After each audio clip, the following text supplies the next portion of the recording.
இன்றைக்கி ஞாயிற்றுக்கிழமை நம்ம வீட்டில் என்ன சாப்பாடுன்னு பார்த்தீங்கன்னா காளான் பிரியாணி செய்ய போகிறேன். போன வாரம் பார்த்தீங்கன்னா கறி செஞ்சுருந்தேன். இந்த வாரம் சரி காளான் பிரியாணி செய்யலாம் அப்படின்னு காளானெல்லாம் வாங்கிட்டு வந்து வச்சுட்டேன். இப்போ பிரியாணி செய்ய போகிறோம். அதுக்கு தேவையான பொருளெல்லாம் என்னென்னு பார்த்துடலாமா?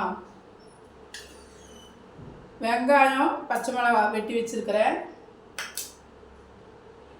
இஞ்சி பூண்டு பாருங்கள் நல்லா அரைச்சி வச்சுருக்கிறேன். அதுக்கப்புறம் பார்த்தீங்கன்னா தக்காளி, புதினா, மல்லி இலை நான் ஒன்றாவே வச்சுட்டேன். தனித்தனியாக வீட்டில் ஒன்றாவே வச்சுருக்கிறேன்.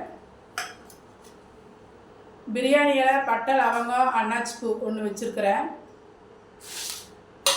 காளான் பாருங்கள் நல்லா க்ளீன் பண்ணி வச்சுட்டேன் காளான். இப்போ அடுப்பு நான் பற்ற வச்சுட்டேன். எண்ணெய் ஊற்றிக்கலாம். அடுப்பு பற்ற வச்சாச்சு. எண்ணெய் காயிட்டும். எண்ணெய் காய்ஞ்சிட்டு இருக்குது குக்கரில். நான் வெளியே வெயிலில் போயிட்டு வந்தேனுங்களா, வெயில் அதிகமாக இருக்குது. அதனால் 10 ரூபா ஜூஸ் ஒன்று வாங்கிட்டு வந்தேன். எனக்கு ஒரு ஜூஸு, எங்கள் வீட்டுக்காருக்கு ஒரு ஜூஸ்.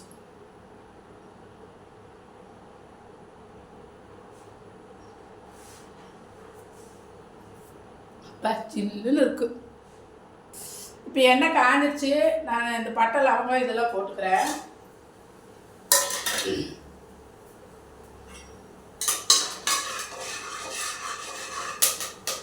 அதுக்கப்புறம் பார்த்தீங்கன்னா வெங்காயம், பச்சை மிளகாயும் போடுறேன்.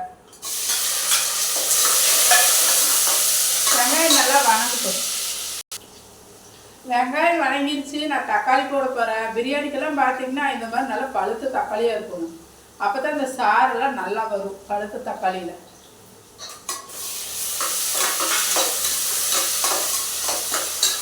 தக்காளி வணங்கட்டும், காமிக்கிறேன். இப்போ தக்காளி நல்லா வணங்கிடுச்சு. அந்த ஸ்டேஜில் பார்த்தீங்கன்னா புதினா, மல்லித்தலை போட்டுக்கலாம்.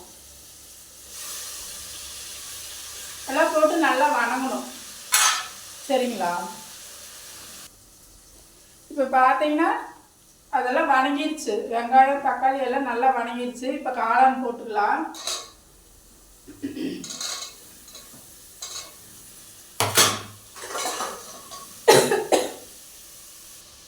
இந்த ஸ்டேஜில் பார்த்தீங்கன்னா இஞ்சி பூண்டு பேஸ்ட்டு அரைச்சி வச்சுருக்கிறோம் இல்லையா, அதையே போட்டுக்கலாம்.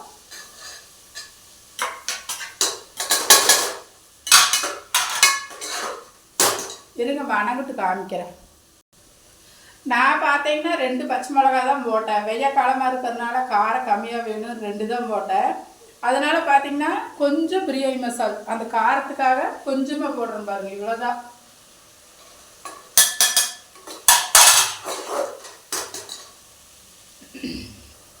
இப்போ உப்பு போட்டுக்கலாம். அப்போ தான் காளான் நல்லா பிடிக்கும் உப்பு.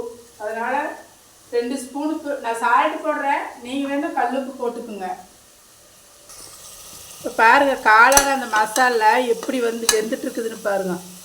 இந்த காளானில் வந்து இந்த மசாலாலாம் நல்லா பிடிக்கணும். பிடிச்சா தான் டேஸ்ட்டாக இருக்கும்.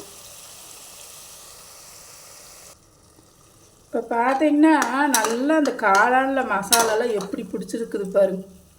இந்த மாதிரி எண்ணெய் பிரிஞ்சு வந்தால் தான் எந்த ஒரு பிரியாணியுமே சூப்பராக இருக்கும். பார்த்தீங்கன்னா இங்கே வருங்க, இப்படி வரணும். இந்த மாதிரி கலர்லாம் வந்தால் தான் அந்த எந்த ஒரு சாப்பாடுமே அருமையாக இருக்கும். இப்போ காளானெல்லாம் பாதி வேக்காடு வந்துருச்சு. இப்போ அரிசி போட்டு குக்கரை மூடி வச்சிடலாம். சரிங்களா? மூடி வச்சுட்டு பிரியாணி ஆன பிறகு காமிக்கிறேன். இப்போ நம்ம வீட்டில் பார்த்தீங்கன்னா காளான் பிரியாணி ரெடி ஆகிட்டு இருக்குது. அது ஆகிட்டு இருக்கட்டும். நம்ம தயிர் ரெடி பண்ணிக்கலாம். தயிருக்கு பார்த்தீங்கன்னா நான் வெங்காயம் கட் பண்ணி வச்சுட்டேன். சரிங்களா? வெங்காயத்தை தயிர்க்குள்ளே போட்டுக்கலாம். போட்டுட்டு வெங்காயத்தை போட்டுட்டு இங்கே பாருங்க, நம்ம செடியில் இருந்தது கருவேப்பிலை கொத்து பச்சையாக, அதையும் வந்து அந்த தயிர்க்குள்ளே போட்டுக்கலாம். மணமாக இருக்கும். போட்டு இங்கே பாருங்க எவ்வளோ அழகாக இருக்குதுன்னு பார்க்குறக்கே. இது அழகாக இருக்குதுங்களா தயிர்? நல்லா ஸ்பூன் விட்டு கலக்கிக்கலாம். நல்லா ஸ்பூன் விட்டு இப்போ கருவேப்பிலை போட்டிங்கனால தயிர் வந்து மணமாயிக்கும். அப்பா சாமி, நல்லா மணமாக இருக்குது. அப்படியே சாப்பிட்லான்னு போல் இருக்குது. தயிர் ரெடி பண்ணிட்டேன். இப்போ பிரியாணி ஆகட்டும். தட்டத்தில் போட்டுட்டு உங்களுக்கு காமிக்கிறேன். தயிர் பாருங்க அருமையாக ரெடி ஆயிடுச்சு. இந்த கருவேப்பிலை உள்ள போட்டோன்னே மனம், அந்த கருவேப்பிலை மனம் அப்படி இருக்குது. இப்போ இதை பார்த்தீங்கன்னா என்ன சொல்லுவாங்க, தயிர் பச்சடிம்பாங்க, தயிர் வெங்காயம் அப்படிம்பாங்க.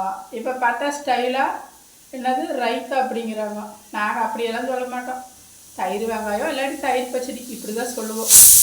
இந்த பச்சை கருவேப்பிலை உள்ள போட்டோன்னையும் அப்படி மணக்குதுங்க. பார்த்தா அப்படியே குக்கரை வேற சவுண்டு வந்து பிடிக்கிறது. இப்போ நம்ம வீட்டில் பார்த்தீங்கன்னா காளான் பிரியாணி ரெடி ஆயிடுச்சு. எப்படி இருக்குன்னு பார்க்கலாம் பாருங்க. பிரியாணி அப்படியே ஆவி பறக்கு இருக்குது. கொஞ்சம் தயிர் வச்சுக்கலாம், அந்த கருவேப்பிலையோட சேர்த்து வச்சுக்கலாம். பாருங்க சூடாக இருக்குது பிரியாணி, ஆவி பறக்க அப்படியே மணக்குதுங்க காளான் பிரியாணி. நான் ஏன் காளான் பிரியாணி செஞ்சேன் அப்படின்னா, எங்கள் ஊரில் கோயில் விசேஷம், அதனால் ஒரு 2 வாரத்துக்கு கறியெல்லாம் எடுக்க மாட்டோம். அதனால் இன்றைக்கி பார்த்திங்கன்னா ஞாயிற்றுக்கிழமை நம்ம வீட்டில் காளான் பிரியாணி செஞ்சுட்டேன். காளானெல்லாம் பாருங்கள் பூவாட்டம் வந்துருக்குது. இப்போ பிரியாணியெல்லாம் பார்த்திங்கன்னா பாசுமதி அரிசி, சீரக சம்பா எதோ சொல்கிறாங்க. நான் அதிலெல்லாம் வைக்க மாட்டேன். சாப்பாட்டு அரிசிலேயே பிரியாணியெல்லாம் செஞ்சுருவேன். மட்டன் பிரியாணியாக இருந்தாலும் சரி, சிக்கனாக இருந்தாலும் சரி, நான் வந்து சாப்பாட்டு அரிசியிலே செஞ்சுருவேன். இன்றைக்கி வந்து எங்கள் வீட்டில் சீரக சம்பா அரிசி இருந்தது, அதனால் இன்றைக்கி நான் அதில் செஞ்சுருக்கிற பிரியாணி. நீங்களும் உங்கள் வீட்டிலலாம் செஞ்சு பாருங்கள். நான் சொல்கிற மாதிரியெல்லாம் செய்யுங்க. எப்படி இருக்குதுன்னெல்லாம் சொல்லுங்கள், சரிங்களா? பிரியாணி சாப்பிட்டு பார்த்துடலாம். இங்கே பாருங்க அருமையாக இருக்குது பார்க்குறக்கே.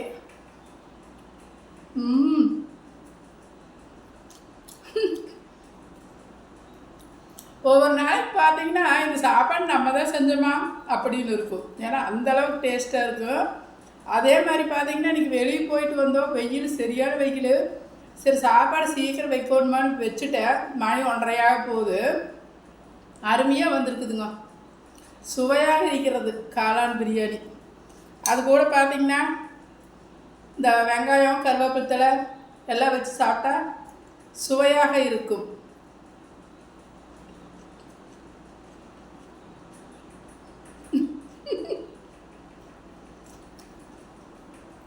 இதெல்லாம் யார் கண்டுபிடிச்சாங்களோ, கண்டுபிடிச்சவனுக்கு கோடி நன்றி.